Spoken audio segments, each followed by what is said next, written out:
penyebab gagal di UTBK SBMPTN 2022. Kira-kira apa aja faktornya?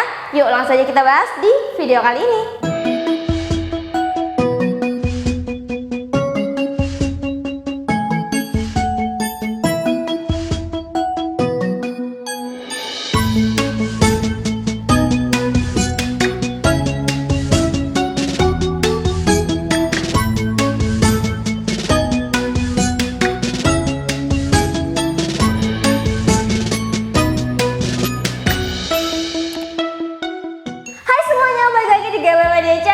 Siapa yang udah penasaran ngomongin seputar faktor yang bisa bikin kalian gagal di UTBK SBMPTN? Nah, sebelum itu aku juga mau ngingetin, sekarang ini kita udah hampir sekitar hamin 3 bulan ya UTBK. Jadi kalian nggak ada waktu lagi untuk menunda-nunda sampai nanti tiba-tiba udah hamin 1 aja gitu ya UTBK-nya. Jadi teman-teman harus udah mulai belajar dari sekarang, udah mulai cari info-info terupdate tentang UTBK dan juga SBMPTN tahun 2022. Nah, gimana nih teman-teman, sebelumnya udah pada bikin akun LTMPT belum? Atau ada yang masih belum bikin? Kalau masih belum bikin, cepetan bikin ya. Kita masih ada waktu sampai nanti terakhir batasnya di tanggal 17 Maret 2022. Anyway, ngomongin tentang UTBK dan SBMPTN, mungkin teman-teman juga udah pada tahu ya kalau UTBK dan SBMPTN itu berbeda sama seleksi di SNMPTN. Apa bedanya? Bedanya kalau di SBMPTN ini kalian nggak bisa bergantung sama alumni, indeks sekolah, terus juga sertifikat, nilai rapot dan lain-lain, tapi ini benar-benar pure dari skor UTBK kalian. Nah, makanya kalau misalkan ditanya apa sih faktor yang bisa bikin kamu lulus atau enggak di SBMPTN, jawabannya pasti yang paling utama adalah skor UTBK kalian. Nah, terus gimana caranya biar skor UTBK-nya bisa tinggi, bisa masuk, bisa sesuai sama jurusan yang kita ambil gitu ya, yang teman-teman ambil?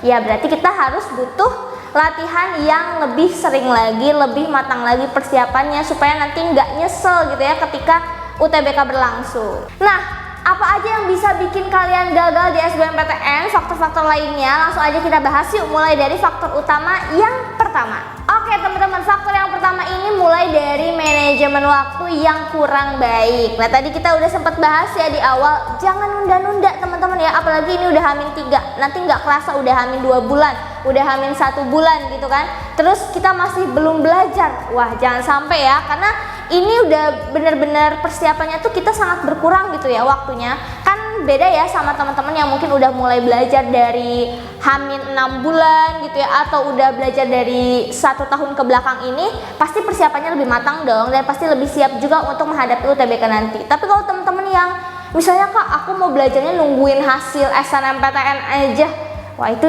jangan ya teman-teman ya. Hasil SNMPTN itu kan tanggal 29 Maret. Terus kita hitung aja dari Maret ke April, terus ke Mei, itu 2 bulan kurang ya. Kalau misalkan kalian baru belajar setelah pengumuman SNMPTN, itu sama aja kayak kalian menyia-nyiakan waktu dan nanti bisa nyesel juga akhirnya gitu kan.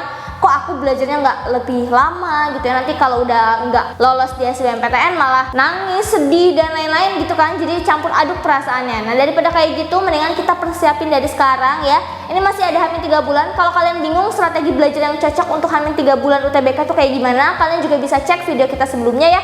Udah kita kasih tips-tipsnya supaya kalian bisa belajar dengan efektif dan juga efisien. Next, faktor yang kedua nih teman-teman ya, ini juga nggak kalah penting banget dan ini bisa juga jadi salah satu faktor yang bisa menyebabkan kita gagal di UTBK. Apa itu? Ya, kalian terlalu memilih jurusan yang ketat tapi persiapannya kurang. Kan ini suka banyak ya teman-teman yang pasti milih jurusan favorit gitu, karena mungkin teman-teman yang lain juga milih jurusan itu, atau kelihatannya jurusan ini punya peluang kerja yang banyak, yang bagus, jadi semuanya pada pengen pilih ke jurusan favorit gitu kan. Nah, sebenarnya sih boleh-boleh aja kalau teman-teman mau ambil jurusan yang favorit gitu kan, karena kan berarti kalau jurusannya favorit, dia jurusannya bagus dan punya masa depan yang terjamin lah gitu ya. Tapi nggak boleh juga tanpa persiapan teman-teman ya, karena kalau misalkan kalian nekat ambil jurusan yang ketat banget gitu ya, apalagi keketatannya 1, sekian persen ya, kayak jurusan farmasi, kedokteran untuk anak IPA-nya. Kalau anak IPS-nya kayak manajemen, komunikasi, itu kan lumayan ketat gitu ya.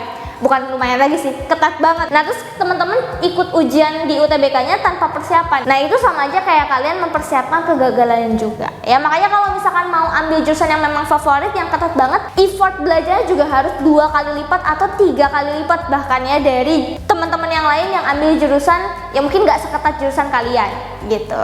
Next yang ketiga nih teman-teman ya, tadi kita udah ngomongin tentang faktor manajemen waktu dan juga faktor jurusan favorit tapi tanpa persiapan. Nah yang ketiga ini juga nggak terlalu jauh-jauh banget sih, ini masih berkaitan sama 2 faktor yang tadi, yaitu tentang skor UTBK yang masih jauh dari harapan kalian. Ini maksudnya gimana nih Kak? Maksudnya teman-teman itu kan harusnya dari awal tuh udah punya target gitu ya. Misalkan skor UTBK-nya itu mau 700 karena mau ambil jurusan A gitu kan, atau mau skornya 800 karena mau ambil jurusan yang B. Nah itu kan sebenarnya harusnya dari awal teman-teman tuh udah punya goal kayak gitu, udah punya target gitu ya. Nah tapi sayangnya kalau teman-teman yang nggak punya target pasti kan agak bingung gitu ya, ini skornya harus berapa sih gitu kan, terus aku udah sampai berapa skornya gitu ya, jadi kemana-mananya jadi bingung gitu kan. Nah skor yang masih kurang ini harusnya bisa kita lihat dari hasil-hasil tryout ya. Skor yang kurang ini juga bisa mengindikasikan teman-teman tuh kurang latihan atau kurang ikut tryout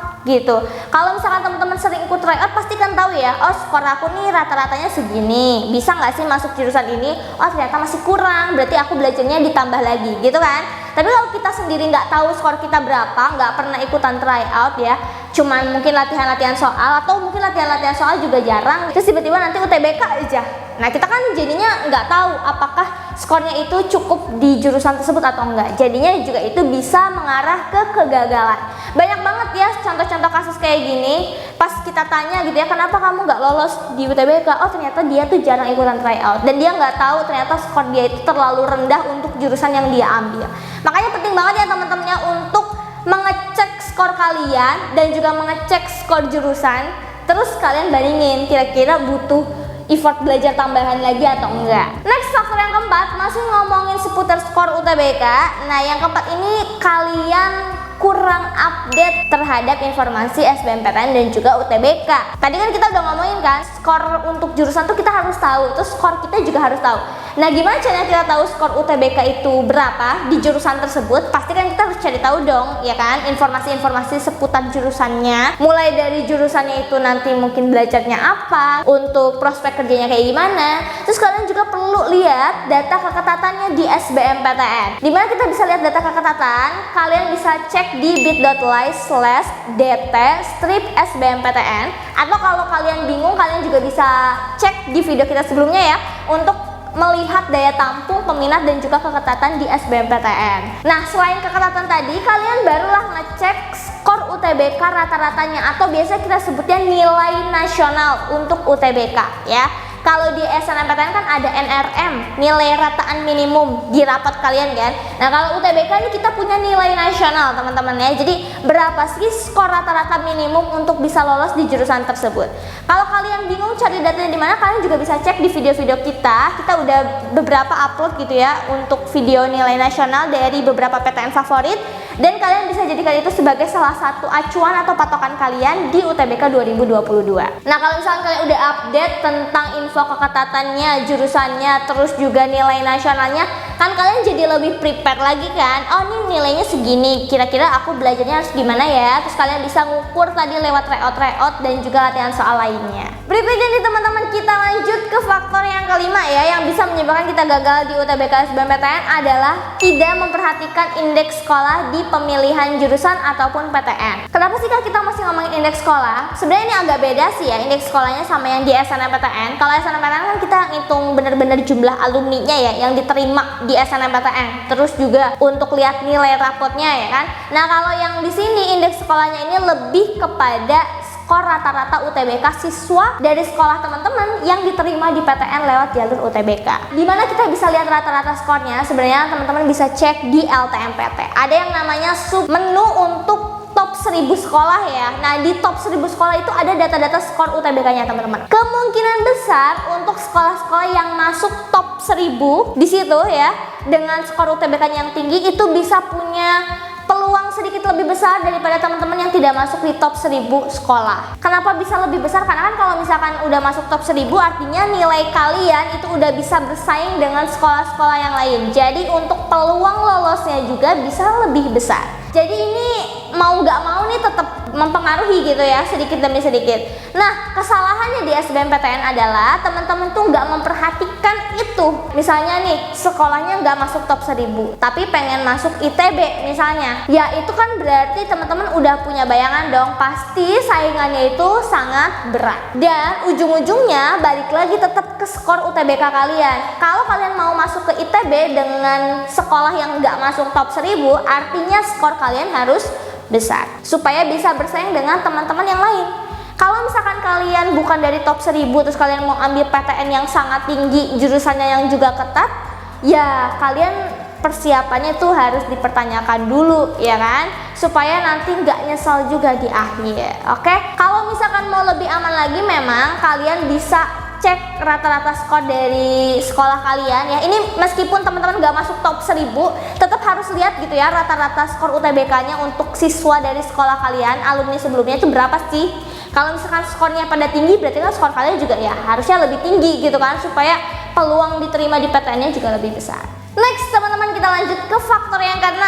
Nah tadi kita udah ngomongin berbagai macam faktor ya, yang ini juga nggak kalah penting teman-teman ya, yaitu teman-teman kurang update tentang info soal UTBK 2022. Ini bisa berakibat fatal banget ya. Kenapa? Karena kalau teman-teman nggak tahu tipe soalnya kayak gimana, subtes yang diujiankan apa aja, berarti kan itu mempengaruhi cara atau pola belajar kalian kan. Nah kayak misalnya di UTBK 2022 ini ada yang baru teman-teman ya, yaitu ada subtes bahasa Inggris yang tadinya bergabung di TPS ya. Jadi teman-teman awalnya 2 doang kan ujiannya, TPS dan TKA. Nah sekarang nih bahasa Inggrisnya nih sendiri, misah gitu ya.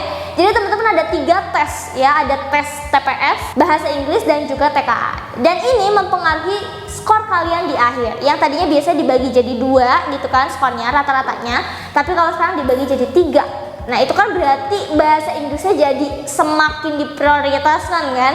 Kalau kalian nggak tahu informasi tentang bahasa Inggris, terus kalian ngiranya oh ini sama aja nih kayak tahun kemarin gitu ya, jadi pola belajarnya juga sama aja. Dan nanti di akhir baru deh kelihatan oh ternyata bahasa Inggrisnya dipisah, dan kalian nggak persiapan dan akhirnya nilai bahasa Inggrisnya terlalu rendah. Jadi kalau misalkan di rata-ratain kan bisa langsung down juga ya untuk skor UTBK akhirnya. Jadi ini penting banget untuk tahu tipe dan juga bentuk soal di UTBK 2022.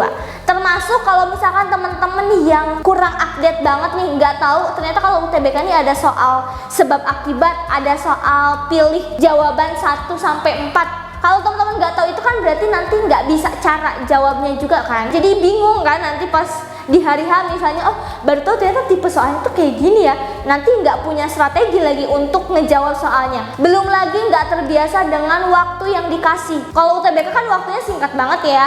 Kalau misalnya teman-teman kurang update tentang semua informasi itu, juga bisa mempengaruhi persiapan kalian dan juga kondisi mental kalian waktu hari H UTBK. Itu penting banget ya. Kalau misalkan kalian panik kan biasanya langsung ngeblank kan di hari H, apalagi ya udah keringet dingin, udah deh nggak bisa mikir lagi yang lain, akhirnya ya udah ngasal-ngasalan untuk jawab soalnya dan nanti bisa gagal di SBMPTN. Nah teman-teman, yang terakhir nih ya faktornya, tadi udah banyak banget yang kita kasih gitu kan, faktor-faktor yang bisa menyebabkan kegagalan. Ini faktor terakhir nih teman-teman, yang sebenarnya ini kecil banget ya dan banyak dilupain sama teman-teman. Akhirnya ternyata ini bisa menyebabkan kalian gagal di UTBK SBMPTN. Apa itu? Yap, ini adalah kesalahan saat administrasi. Banyak banget teman-teman yang lupa tentang data-data yang harus diisi di LTMPT maupun SBMPTN. Sekarang kan ini masih zaman-zamannya kalian itu daftar akun LTMPT ya. Usahakan banget kalau bisa jangan ada data yang salah. Untuk teman-teman yang gap year, jangan lupa verify lulusan dulu ya, karena NESN-nya itu harus tidak aktif. Jadi teman-teman kalau yang masih aktif statusnya, coba di verify dulu lulusannya. Tahun lulusan yang belum keluar juga coba dicari tahu lagi solusinya harus kayak gimana ya. Bisa ke Halo LTMPT, bisa juga ke Kemdikbud, atau bisa juga ke alma mater sekolah kalau misalkan dibutuhkan gitu. Dan jangan lupa untuk yang gap year itu butuh banget ijazah, jadi harus udah punya dari sekarang ijazahnya ya. Nah terus juga kesalahan-kesalahan lainnya nanti bisa terjadi di pendaftaran SBMPTN. Teman-teman kan bakal mulai daftar SBMPTN itu tanggal 23 Maret ya kan. Nah itu daftarnya kurang lebih sama kayak daftar SNMPTN teman-teman. Kalau misalkan teman-teman nggak tahu daftar SNMPTN boleh tanya ke teman-teman yang lain. Atau kalau yang gap year pasti udah tahu kan daftar SBMPTN nggak jauh berbeda dari tahun sebelumnya ya. Nah di SBMPTN itu juga ada data-data yang harus kalian isi termasuk data jurusan nanti ya. Terus misalkan kalau teman-teman yang butuh portofolionya juga harus dimasukin. Nah kemarin banyak juga yang gagal untuk memasukkan portofolio karena mepet-mepet deadline uploadnya, jadi nggak ke-upload. Itu fatal banget ya teman-teman ya. Ini nggak boleh banget teman-teman sepelekan ya, karena masalah administrasi kan jatuhnya udah penting banget, karena ini langkah pertama untuk kalian bisa daftar dan bisa menjadi peserta di UTBK SBMPTN. Kalau kalian salah di administrasi, ya berarti kalian bukan menjadi peserta UTBK nantinya dan nggak bisa ikutan UTBK dan nggak bisa lolos di SBMPTN. Nah jadi gitu ya teman-teman ya, itu adalah 7 faktor utama yang bisa menyebabkan gagal di UTBK SBMPTN, terutama di tahun 2022. Nah mudah-mudahan informasi ini bisa bermanfaat dan teman-teman juga bisa lebih prepare lagi ya untuk menghadapi UTBK SBMPTN 2022 yang nanti gelombang pertamanya itu di tanggal 17 Mei 2022. So itu aja untuk video kali ini, semoga bermanfaat and see you in the next video.